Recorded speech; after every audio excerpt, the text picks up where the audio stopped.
Welcome back to the Placeholder Podcast, everybody. I'm Caley Fretz. We got a great show for you this week. Is it just me or has the Vuelta been on for about 3 months, Johnny? I think it was 4 months, actually. Ronan? I had a realization about the Vuelta last week. When I was younger, I used to love it. And I don't know, at the moment, as good as it is this year. It's a fantastic race, and I just feel like it's been going on for like a month and a half. It's nothing to do with the Vuelta. It's a problem with being an adult and having like a job and kids and stuff. That something has to give, and unfortunately, it's the Vuelta. Well, I've been trying to keep up with it as best I can. There's a bunch of interesting storylines. We are going to talk Vuelta today, of course. We're going to talk about the slow, sad demise of Ben O'Connor is really what it appears to be. We have some interesting Sean Kelly commentary we're gonna talk about. We've got a gold band controversy, I guess, around Remco Evenpoel and his new kit. Got some transfer rumors. We're going to break some news for you here today. Actually, we're going to break some rumor, I think is what we're going to do today. And then talk a little bit about Laughlin Morton riding all the way around Australia and Lyle Wilcox riding all the way around the world. It'll be a great show. Let's kick off with the Vuelta, though. So it's Tuesday. Cavadonga was today's stage. Ben O'Connor did hold on to red, which was a big question mark coming into today, whether that would be possible, even sort of slowly bleeding time over the last week. Johnny, where do we stand right now with the Vuelta? Ben O'Connor has 5 seconds to save his Vuelta, mostly because there's that final day time trial in Madrid, which, Primož Roglič and final day time trials, fine, but I think when it's him versus Ben O'Connor, I think that's only necessarily going one way. So basically, the reason why the Vuelta, I think, has felt like it's gone on for a long time is because it's been one slowly developing story of Ben O'Connor being reeled back in on like the longest fishing line ever. And it nearly happened today. The Australian sort of huge gutsy climb up to the finish, sprinting for the line, and just managed to hold it. And maybe he could hold on for second, if not third, I reckon. There is also stage 19 before that summit finish. Oh yeah, that one's the big one, isn't it? Looks like O'Connor could lose at least 5 seconds on that. Yeah, that's true. And then Saturday stage 20 also is one of those crazy up and ones where it's like, oh, there's just like thousands and thousands of altitude gain. Perfect ambush stage is what you might. Yeah, I think it's 5,000 meters of climbing that day. Which is what, 15, 16, whatever it is, 1,000 feet of gain? 16, 18? Math. I don't know. I have a question though. Is it like, to me, it seems a little bit too Thomas Voeckler for Ben O'Connor. I mean, Ben O'Connor seems like a legitimate GC candidate to me. And he's now like reduced to this like holding on Voeckler-esque style. I mean, obviously he's not just going to give up being in the red jersey, and maybe he's not in peak form, but I don't know. I don't like this. I don't like seeing this slowly reeling him back in. Yeah, it's a bit unbecoming is maybe the word. He doesn't deserve to have this sort of status. I mean, but to be fair, I think he probably held on a lot longer than people would have thought. But that's part of it as well. It's like, yeah. Why did we? I think we all just know he's just not in peak Ben O'Connor form, and so we're expecting him to lose it. But it would have been almost like, had he won that stage, I don't know what I'm talking about, but I just don't like watching it. Well, if Roglic wasn't here, then it would be amazing, because I think then it's like a minute back to Enric Mas and maybe a bit more to Mikel Landa. But Carapaz is in there as well. Yeah, Carapaz is in as well. I think the Tomo Voeckler thing is also because you have that Pablo Castrillo, the 2-time stage winner, who sort of throws himself around the bike and does the sort of fainting, like, oh no, I'm gone, and then wins the stage. So I think that's maybe the spirit of Tomo Voeckler has been split in half, and then half of it's like gone into Ben O'Connor and half of it's gone into Castrillo. Should the analogy be more Julian Alaphilippe than Thomas? Just for like for the more recent relevancy. Yeah. I mean, Voeckler's a long time ago now. Voeckler's a long time ago, but I think Alaphilippe has too much like swagger or whatever for Voeckler. Oh, come on, Voeckler was the Alaphilippe before Alaphilippe. Also, yes, but I mean, Alaphilippe had swagger and actually like wins a lot of bike races and stuff, whereas neither Ben O'Connor nor Thomas Voeckler do that all that often. I mean, in the Mount Rushmore of Frenchest French cyclists, like you've got both of them on there, right? I think Vogler's all four heads. Yeah. Okay, let's save that for After Dark. We'll discuss the Mount Rushmore of Frenchest French cyclists for After Dark today. You mentioned Castrillo, the two-time stage winner, already rumored to be signed with Ineos, right? Ineos coming in and poaching, which is not something they've been particularly good at as of late. Well, is that going to happen? You said they haven't been good at it. That report came out from, I think, Ciclo 21. I don't know. I think they might be Italian. Not sure. Spanish. Sorry, can't remember. Too late in the Vuelta for that. But then Daniel Friebe said that maybe it wasn't done with Ineos yet and that Movistar are lurking around. Which, I guess Movistar have to sign like a good Spanish rider at some point. If Ineos gets poached by Movistar, that's a bad look. That's a bad look. That is bad. But on the plus side, it looks like Tom Pidcock's going to stick around at Ineos for another year.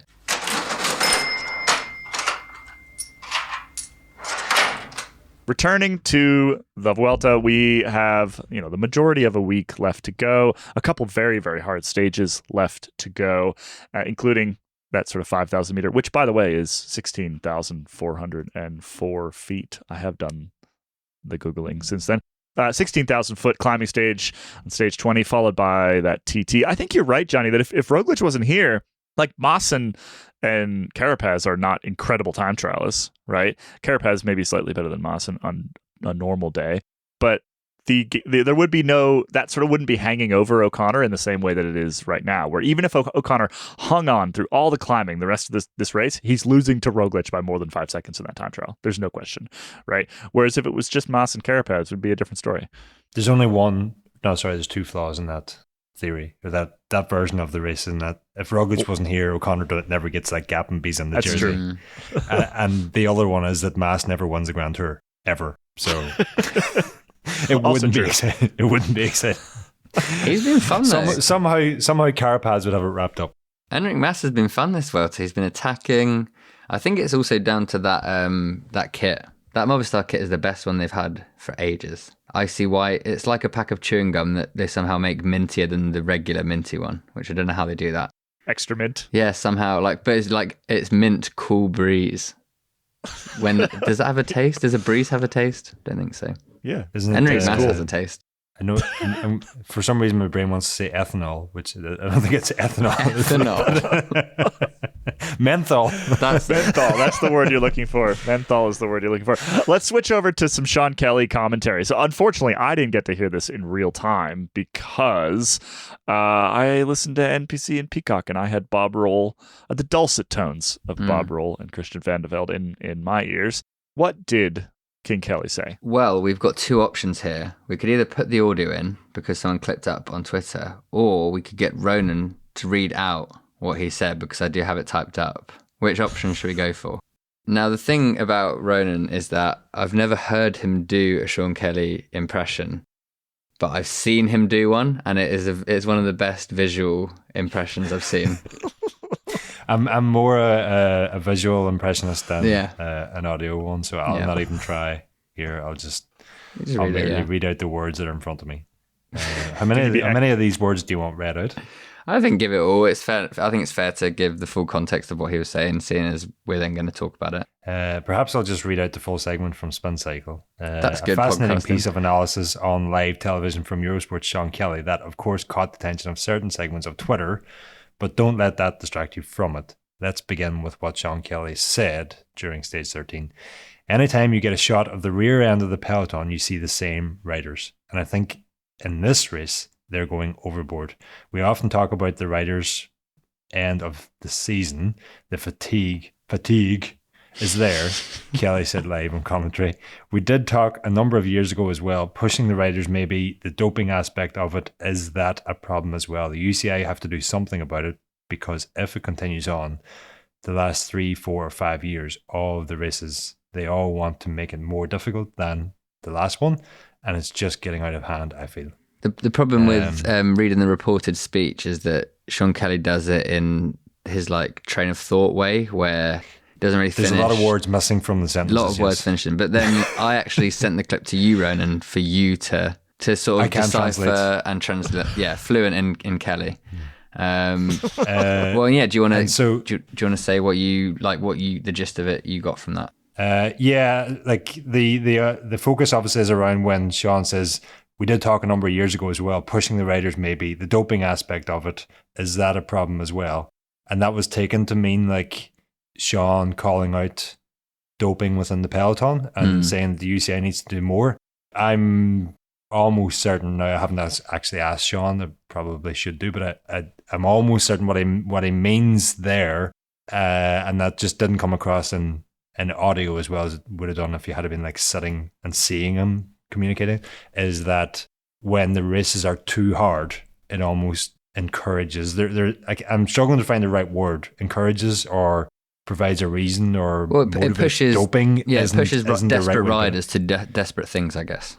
It's a theory that was sort of bandied about years ago as well. It's like, well, the Tour de France is so hard, you're almost forcing us to be dopers, which I mean is the most bullshit excuse ever. But that was the Michele Ferrari thing, right? That it's actually healthier to be doping. Yeah, that it is healthier to be doping because basically he wrote this whole thing out, right? It was, if you watch the biological markers of an athlete through a Grand Tour, they get like objectively worse and worse and worse and less healthy over the course of the 3 weeks. And so his whole thing was like, oh, we'll just top them up a little bit. We'll put some extra stuff in there and make sure that those testosterone drops and hematocrit drops and like all these other things that would normally, if you saw those in a medical setting, you'd be like, well, there's a problem here. Which I mean is just taking the opinion that two wrongs make a right. The wrong is racing for 3 weeks, 21 days back to back, and adding in another wrong, doping, doesn't make that right. The solution actually would be like if you were setting out to develop professional cycling racing in 2024, you wouldn't make 3 week races. They just wouldn't. You wouldn't be allowed to. Like if 3 week races didn't exist and somebody came along, race organizer came along for 2025 and says, we're going to make a 3 week race around France, the riders would be like up in arms. No way, we're not doing that. That's ridiculous. It's yeah. I mean, professional sport isn't healthy. That's the reality, and that's why that's where Ferrari's argument falls down. Is that the point is not to keep these people healthy. Like elite sport, not just cycling, is not generally a particularly healthy pursuit. All things in moderation, right? And there's absolutely no moderation about being an elite athlete. So it just sort of we've come to that. I don't know. We've come to accept it. We've as a culture, we've come to accept that what we ask these athletes to do, whether they're marathon runners or cyclists or weightlifters or whatever, what we ask them to do is not necessarily the best for them, right? American football players who, end up with all sorts of head injuries and CTE and early onset dementia and stuff like that. Like we as a, for better or mostly probably worse, we have come to the conclusion as a culture that this is all fine. That's where that kind of falls down. But it comes back to Sean Kelly's statement here, which is really hard racing probably does push riders into more desperation, as you say, Johnny. But isn't that kind of the point, right? Like, isn't that also just something that we've come to accept? Is that the back of the field is going to be quite desperate? Like they're going to be getting their faces kicked in, kind of regardless. I don't know. I guess I don't really buy it. I don't really buy it because I don't think that an easier Vuelta means that the back 20% of that field is really having that much of an easier time. I think the important thing to remember is that there's no way to make the Vuelta easier unless you apply the time cut to how far ahead the leader can be. You go with short stages, they're just going to be more intense. You go with longer stages, they're obviously going to be intense at the moments where the race is won, but they're going to be doubly demanding because they're so long also. So there's no way to make a race easier. There's varying ways you can make it more difficult, I think. I mean, there's 2 or 3 sprint stages in this Vuelta. You probably could have more sprint stages. You could have more sprint stages, right? Like that's the only thing that this Vuelta in particular, I think, is somewhat unusual, to be honest. I mean, even the Tour this year had 8 sprint stages, and those can be pretty easy. Often the peloton has a bit of a truce. They ride around at 33 kilometers an hour for 6.5 hours, and we all take naps. And Mark Cavendish sprints to his 35th Tour stage win. But I mean, that's the catch-22 the Vuelta organizers are in. Is like if they put on 8 sprint stages, they're already struggling to get the cycling audience to tune in. If there's every time they tune in is a boring 33 kph peloton cruising around day. Yeah. So you can see it's not just a problem that applies in the Vuelta. It's like if you go to Northern Europe in the spring now, every race wants to be Tour of Flanders. So like E3 is getting harder, Dwars Door is getting harder. Every race that previously were like build-up races are now just like the riders are finishing on their hands and knees in groups of 1s and 2s. Mm-hmm. Yeah, I guess to wrap this up, I don't think Caley was saying like I think there's doping right now. I think he was basically saying if you continue this, if it stays this hard, you will push riders to the brink. With all racing, not just the Vuelta. Yeah, and you don't know what will happen when you push riders to the brink. I don't even think it was that. I think it was Sean was just merely blurting out an argument that existed years ago. I don't mean that like dismissing what he was saying, but I do think it was just like that has been part of the discussion for years already, and more so 10, 15 years ago when the doping problem was bigger than it is now. I'm not saying the peloton's clean now, but the issue was more so back then. And I think Sean was just merely just like, blurting that out again, for lack of a better term. Let's talk about Remco Evenepoel's gold everything. Yeah, I tried to find a picture to show you guys, because have either of you seen it yet? I have not. We're saving the viewing for the pod here. Initial reaction. I'll send you a picture here that is of his bike that I haven't looked at. Yeah, I've got a good photo of the whole thing. Can you see it? Hey. Oh. It's a lot. It's a bit too Greg Van Avermaet, isn't it? Yeah. Well, they're both Belgian. Yeah. So the UCI let him put the gold bands on his sleeves, which is not. I don't think I've seen that before. No, so I don't think that's been allowed. Yeah, he had to I'm pretty ask. sure Samuel Sanchez and Paolo Bettini both did that. I can't remember if Vinokurov and Van Avermaet did, but pretty maybe they were smaller. Okay, he was allowed them, but he had to fight to get them on, and he also had to have them above the rainbow bands. The UCI were insistent that the rainbow bands go right at the end. But then maybe that's what makes it look different. Yeah, I've just looked up Sammy Sanchez. Sammy Sanchez definitely has the gold bands on his sleeves, roughly the same width, but was never a world champion, so does not have rainbow bands on top of that. I don't know if I love the just like continually adding bands to your sleeves as you continue to win things. Like some riders that put like, you win the Tour and have yellow on there forever, and like I don't know, like feels to me like it should just be the world champ stripes. Like that's what goes in your sleeve. That's the number one thing. Or the national championship thing. Well, that's what I was going to say. Worlds, Remco has been Belgian national champion, hasn't he? Definitely in time trial, and I'm pretty sure on the road also. And like, where's the Belgian tricolor here? Agreed. He's missing out a couple of stripes. We are podcasting about an image. We are. People can't see at the moment. Can we podcast about an image that you two guys can't even see? Because I just Googled Paolo Bettini's, and his kit remains... I'm pretty sure there was like slight gold accents on it, but he had gone for like gold bar tape, gold helmet, gold shoes, and then gold accents throughout the bike. Which I do feel you have to do something if you're Olympic champion. Not everything. I think just Remco's done too much some things. Well, I think he would have gone harder, but the problem is this bike and his kit and everything has been unveiled at the Tour of Britain. So then he would have had, it's not in the EU, so he would have had custom charges bringing it all through. So maybe he had to leave some of it at home. That was my thinking. There was more gold. Yeah. I think there's more gold waiting back in Belgium. I want to see a better image though, to see if the tan sidewall tires clash with the gold on the frame. That's going to be important. I had two questions about this. One was the tan walls. They probably do kind of clash with the gold. You can kind of tell in this image. Two, the Roval logos aren't gold. Real missed opportunity. Yeah, I think they should be gemstone. There's another problem as well, is that he's using the Roval, the team edition wheels, and they have chrome hubs, so it's going to be like silver hubs with gold. And he's not a silver medalist, so they're going to have to change those hubs. Look at you two fashion boys. No, in all seriousness, I think it's the helmet that tips it over. I mean, the all gold helmet just takes it a little bit too far. And I think also, there's just hopefully next year's Soudal Quickstep kit, if he stays there, is made with the the gold accents in mind, because clearly when they were designing this blue and white kit for Soudal Quickstep this year, they weren't really planning on adding gold stripes to it. I don't think. No. I do feel like immediately post Olympics, to give Remco and the designers behind this the benefit of the doubt, immediately post Olympics, you're going to go all in, right? Yeah, gold helmet, gold, you got to go all in. And over the course of the next 4 years, it should slowly diminish to the point where I would imagine like there's maybe no gold bike 3 years from now. Maybe we just have the gold bands at that point. Van Avermaet was the opposite though. Van Avermaet just went harder and harder and harder on the goals. That was the problem though. And he got worse and worse. Like he really had fallen off by that point, unfortunately.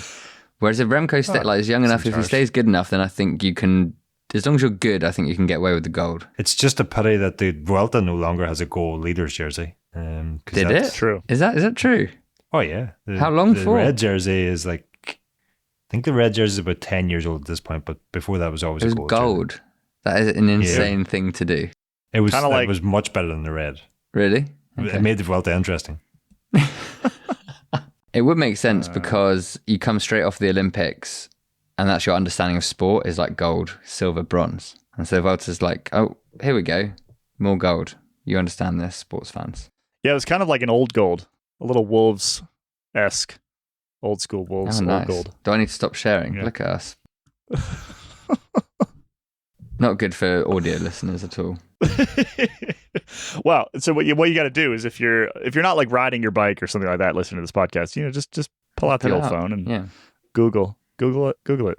I think that's it for Vuelta for us. We're gonna take a quick break. Come back with transfer rumors, sort of confirmed. We'll be right back.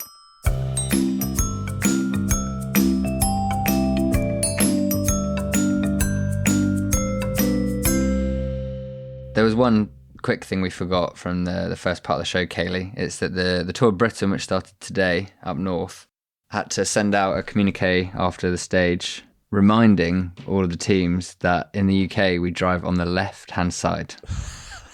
So I don't really want to know what happened on the road today, but presumably some bad things.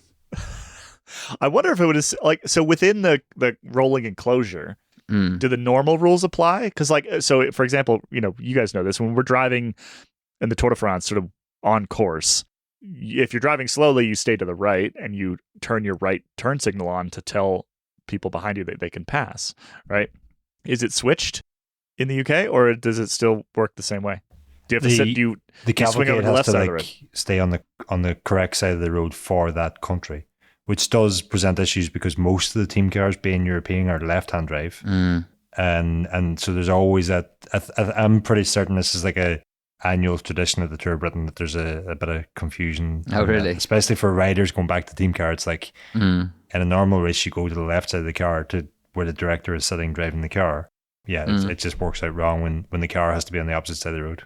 Well, I guess because all the police they drive in for the rolling race convoy is all just like random police officers brought in who don't even probably know where half that they're all European, so they can't be asked to change, But yeah, just a funny little thing.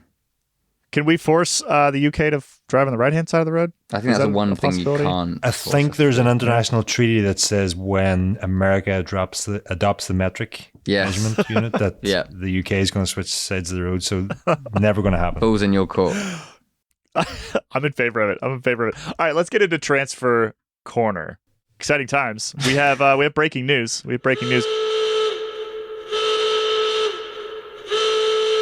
we want to start off with our friend Casper Asgreen?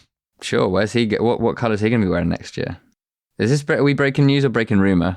We're breaking rumor. Breaking solid rumor. Yeah. Okay. Ronan, this is yours. Do you want to? Yeah, come on, Ronan. I give it to you, John. Oh, okay. I know my role. I take the flak. It is he is. Casper is going to be the friendly pink ghost. Yes. Next year. Ooh. Which is a fun move for a rider. So Casper Asgreen to EF, Education First, Easy Post, is the rumor. I texted Jonathan Fodders this morning and I said, "Hey, is this true?" Actually, what I said was, "Heard you guys got Asgreen," and he said, "Yeah, nasty virus that." Which was basically his way of saying, no comment. No comment. Yeah. And then I called up Matthew Bowden, the press officer. I'd like to work them against each other whenever I can. Called up Matthew Bowden, press officer over there, and he said, and I quote, "We will not be making any announcements until after the Vuelta." So that is basically a confirmation, which, you know, if you speak fluent press officer like we do, then you know that him not saying no means it's a yes. So we can basically confirm that Casper Asgreen's going to EF, which I think is a really good move. I'm told it's 99.9% certain. Yes. So maybe a bit of paperwork. So he's going to Ineos. Well, it sounds to me like the person just hasn't seen the actual signature on the actual contract. Is the 0.1% that's missing there. Yeah, like I said, I would say 99.9 is my current confidence in this. It's an interesting one to me because they needed to replace Alberto Bettiol, right? But Bettiol just went to Astana. He was their classics guy, won Flanders for them, with them, right? Huge deal. And Asgreen, I think, is a good, solid. Like they were never going to get one of the top riders. I mean, Wouters has talked about this many times. They don't have the budget to do that. They have to kind of look for somebody on the periphery. And I think Asgreen is a great example of that. Like he won Flanders with a bit of against luck. Van der Poel. Yeah, exactly. With a bit of luck, he's right there. Asgreen could be a phenomenal signing for them. Like if he gets back to the kind of form that we know we can have, and that change of environment. I know he's recovering from a serious crash in that, but that change of environment, going to a team like EF with the sort of change in mindset that they might have there, I think could be a real good thing for him. I also think it's like they've kind of maximized what they're ever going to get out of Bettiol, and getting a Flanders one of them is probably more than they're ever going to get, and he's too old school to be dependable these days. Is the nicest way I can put that.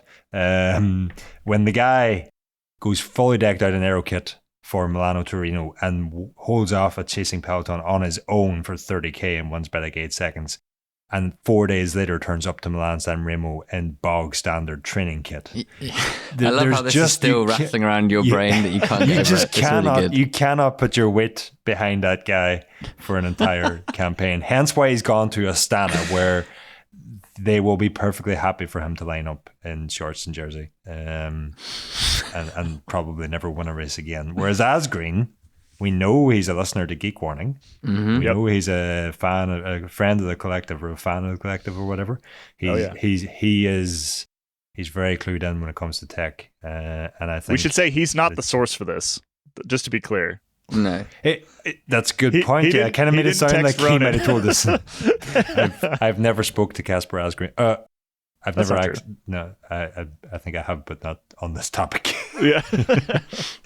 I think the reason we're happy about it is because yes, he's adjacent to our universe as EF is, which then means when those two stars collide, we actually never collaborate or talk to them at all because it's just too convenient. But yeah, a fun move. He was very fun in the Netflix Tour de France thing where he was just in his kitchen just laughing about being a weird guy. He's very much for us and our audience. He's one of ours. Speaking of weird guys, Tom Pidcock staying at Ineos. Yeah, I guess is he a weird guy? That's another Mount. Oh, that's a good Mount Rushmore. The Mount Rushmore of weird guys. He means multimillionaires. Speaking of one of us. Yeah, exactly. Yeah, those of us with extra houses in Monaco. We just no. So he's staying at Ineos, and we have talked about the Ineos problem a lot on this podcast, and in fact, there's the warrants even sort of further, I think, dissection at some point. But losing him would have been a massive blow to that program, right? And so hanging on to him, great. Losing him would have been a massive blow. I think retaining him is an indication of just what's gone wrong over there. It's also a massive blow. No, it's not a massive blow. He's a phenomenal rider, but let's call a spade here. The reason he's not leaving is because he would have had to take a pay cut to go somewhere else. Yeah. And other teams are not willing to pay him that. And maybe not be allowed to race mountain bikes. Like he's not going to be given the freedom to just be like, nah, I'm going to do a World Cup at Visma, right? Like that's not happening. Well, I mean, Van Aert does cyclocross campaign, so yeah, but that's like at the end of the year. And I don't think coming into the Tour de France, if Pidcock is like a top Visma guy, which maybe he's isn't really. He's certainly not. He's probably not riding the Tour if he goes to Visma. Exactly. And he's certainly not racing that mountain bike World Cup in Switzerland the week before the Tour with the gnarliest course you've seen in ages. Yep. But I do think like the pay packet he has there, and that being the reason for staying, is another indication of just things are maybe not on the best track over anything else. So presumably Red Bull Bora Hansgrohe would have been one of the possible destinations for Pidcock. And how much do you think Primož Roglič managing to actually ride a good race this Vuelta and give... Because at the Tour, Ralph Denk was like having a strong dose of buyer's remorse. Just being like, oh no, this has gone bad. So Roglič having a good race. I have him in my draft team. How do you think I felt? That's true. We've got to remember the real victims here. Really? It's not Denk's money. Kit's the one that really has been jinxing riders all year. Yeah, she has been. As she mentioned in Slack today. That's why she's not on the podcast today. She's feeling too bad about it. But yeah, I think if you had a Bora Hansgrohe with Roglič still just not really there, maybe they would have got the money together to chuck at Pidcock. Not sure. I don't know if that. I think it's too soon for that to like. If this is Roglic's first season and you've just signed him last year, okay, a lot has changed since then with Red Bull coming in. That's true. But that was already rumored whenever Roglič was signed. Yeah, I think one crash the Tour. It's kind of too soon to be thinking that was a mistake already. Like you're presumably going to give the guy at least 2 years, especially when he's more of a Grand Tour proven rider than Pidcock is at the moment. If they sign Pidcock, presumably Pidcock would be for Ardennes Classics and one days. I think the bigger threat to Roglič is Remco joining Red Bull. Yeah. I mean, Red Bull wants to win the Tour de France, and Roglič isn't going to do that. He's just not. So I think it's a holdover for that program as they build GC slowly, and they'll probably win the Vuelta this fall. Great, Roglič can do things like that, but he's not winning the Tour, right? Like he's not beating Vingegaard and Pogačar at the Tour de France. It's not happening. And this year was the year he could have. That was like his best chance that he will ever have to do that, and it didn't happen, obviously. So he was already dropped when the crash happened. Exactly. It's just not. He's got some sort of bogeyman around the Tour de France. He's just not going to do it. And we can clip this up when he does it, when he wins next year, and talk about how wrong I was. But I'm pretty confident in that assessment. And I think that's, if I'm Ralph Denk, I'm probably kind of having a similar thought. Like, okay, we're probably not going to win the Tour in the next 2 years. He probably already has his eye out for like, who's the next guy? If we can get that person to be the post Vingegaard, post Pogačar person, that has to be on the radar of every single team that's not UAE or Visma right now. That forward planning needs to happen. For an analogy that you two will appreciate and understand, it's like the Atlanta Falcons going out getting Kirk Cousins as quarterback and then drafting Michael Penix Jr. really high. You've got your guy for right now, and then you've got your guy for later. And it might seem weird, but maybe it'll work. No one knows. This does seem very weird, Johnny. I have no idea what those words you're saying mean. I said it because there'll be one person who'll be like, one person probably from Atlanta who will enjoy that. I imagine there's a decent amount of NFL fan overlap. I wish we had more transfer and draft and real. Because this whole conversation stuff sustains entire industries of sports fan and media. And we only get to ever scratch the surface, really. Because they're not... The things that are agreed are not real deals. Or none of it's like in a system that makes any sort of sense. Like you can't buy and sell. You don't draft. It's all just sort of, will this Belgian glue company pay this rider's wage so that he can... then ensure that I get my hundreds of thousands of pounds salary. Okay, yes. It's so stupid. Right. I mean, where are we at with the Remco transfer? Oh, who knows? Who knows? That was like 4 months of like our lives last year, and I'm not prepared to go back just yet. I don't think. No, but I think that could be the transfer business that you're craving, Johnny. Because if Remco goes to Bora, presumably, I don't know if it's a Lefebvre or a Bacala or who at Soudal gets the pay packet for that. Losing Remco is going to seriously devalue that team. And so either they need a huge payoff for that, or they get so much money they can pivot back to the classics and rebuild the superpower team that they have there. Right. Yeah, I guess. I think he stays. Yeah. He gets my gut says he stays. He's a good setup. Like, changing is such a huge risk, and you only really do it if you're forced to, I think. I mean, I would have said that, but isn't he losing like domestiques that they signed to support him? Jan Hurt has gone to Israel.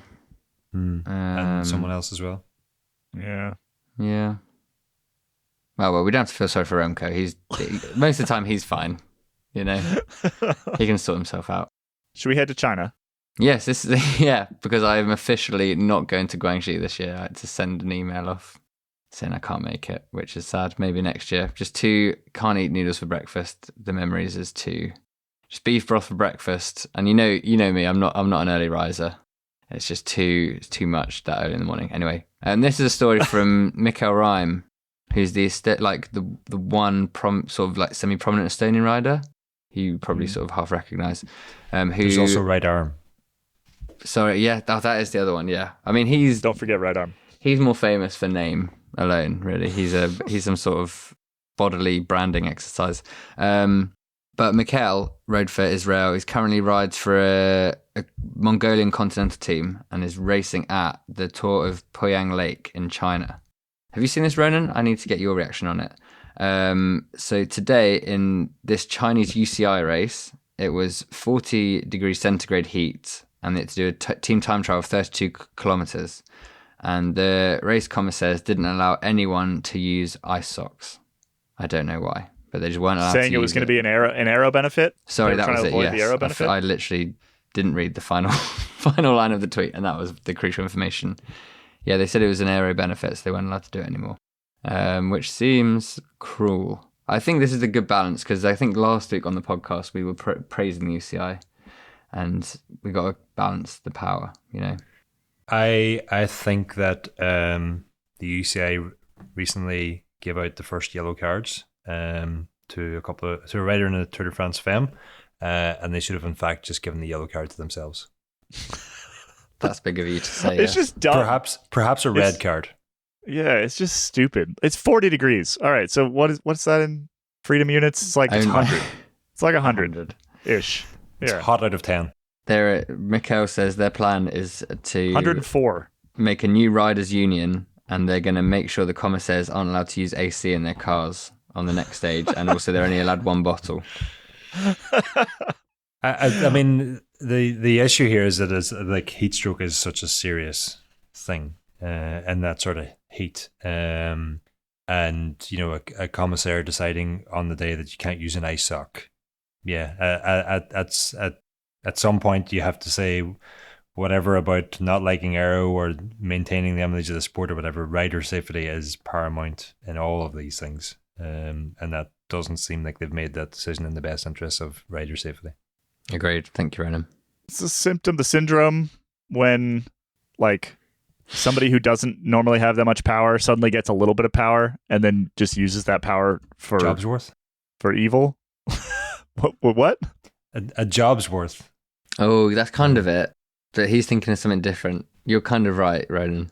An official who upholds petty rules even at the expense of humanity or common sense. A job's worth. Oh, I like that. Oh, right, ego trip, power trip? No.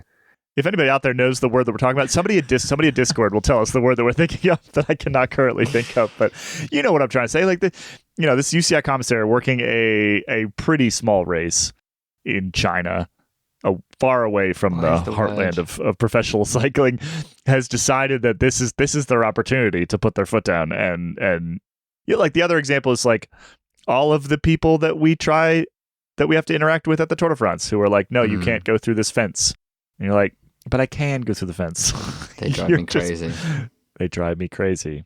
Yeah. No, it's just, I think it's a good balance. Like you said, we had the UCI doing some okay things last week, and this is back to the UCI doing dumb things. Well, this feels more like just an individual doing dumb things. Speaking of dumb things, this isn't dumb, actually. This is awesome.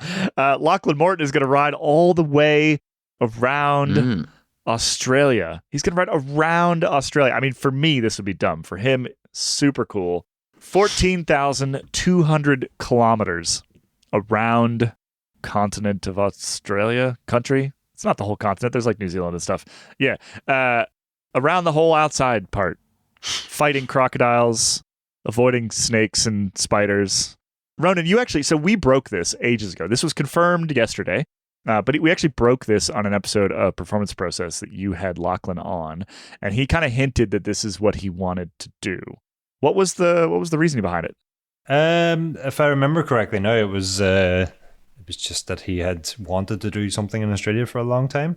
This just seemed like the kind of thing that he wanted to do. He had mentioned some aspects of it that would be pretty unique and cool, different from what he'd done previously, in that he would have a support crew behind him the whole time. Part of the support crew would be his wife. I'm not sure if that's actually happening or not, but I think that was one of the things he was most looking forward to.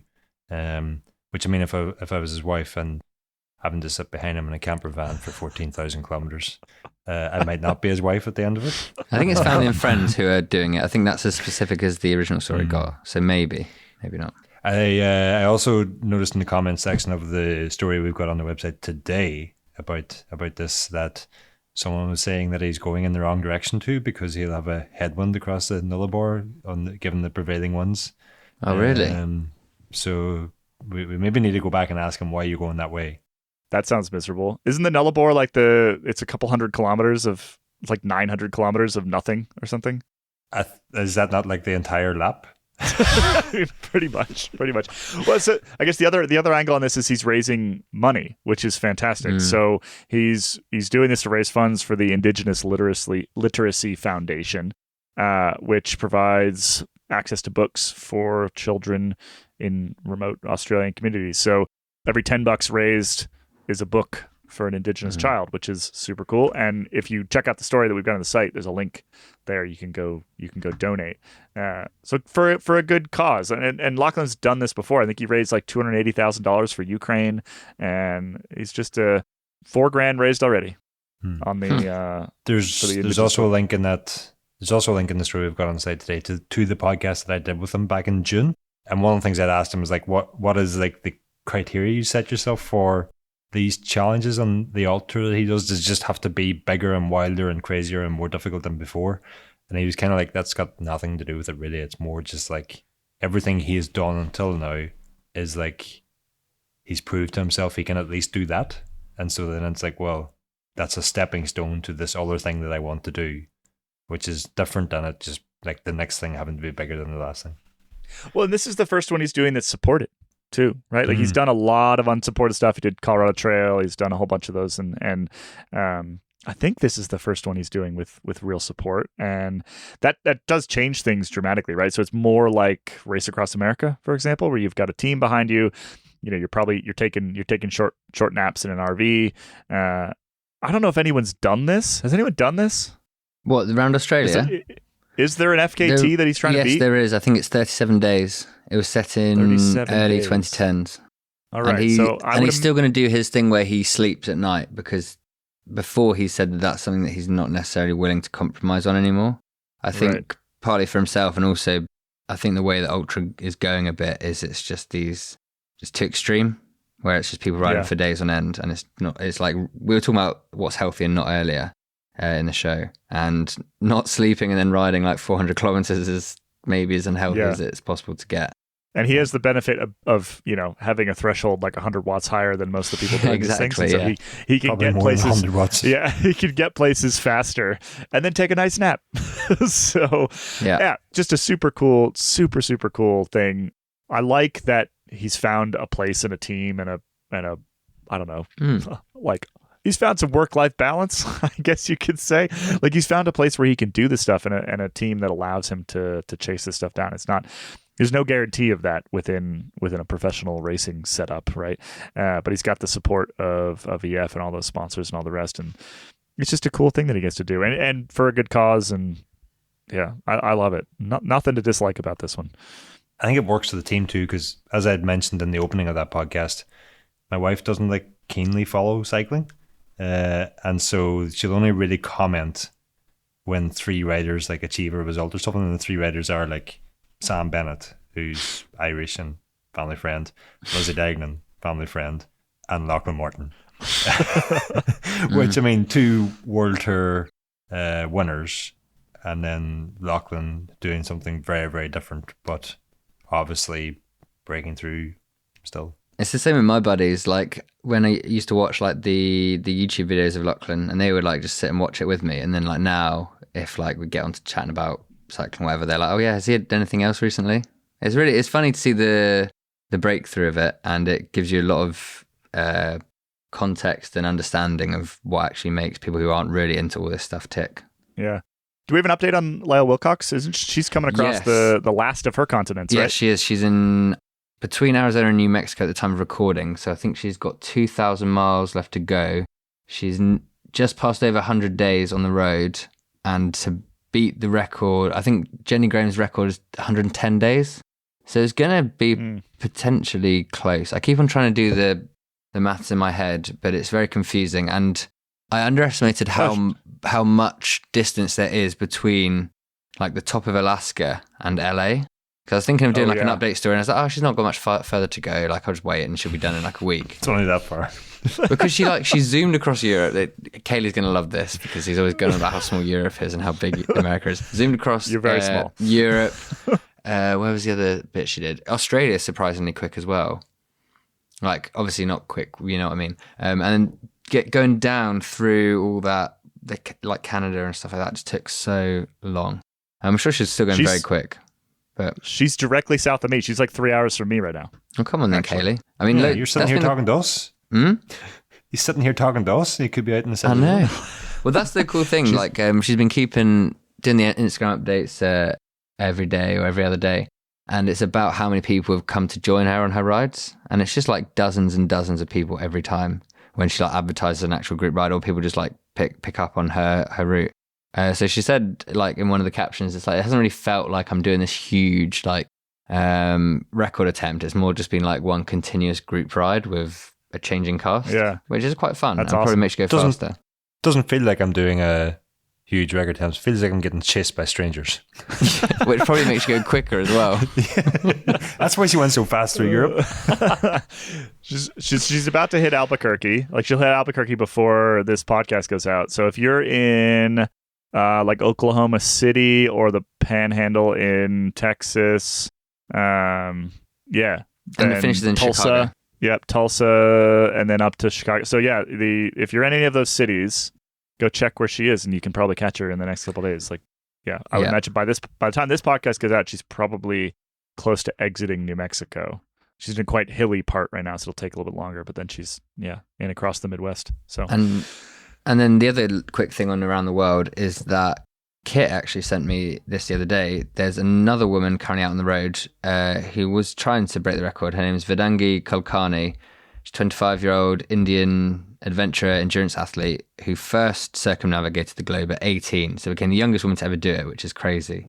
And now she's gone back to do it again and trying to do it quicker. I think that I did read something about her trying to break the record as well, which is maybe she didn't know Leo was going to do it at the same time. Maybe she did, don't know.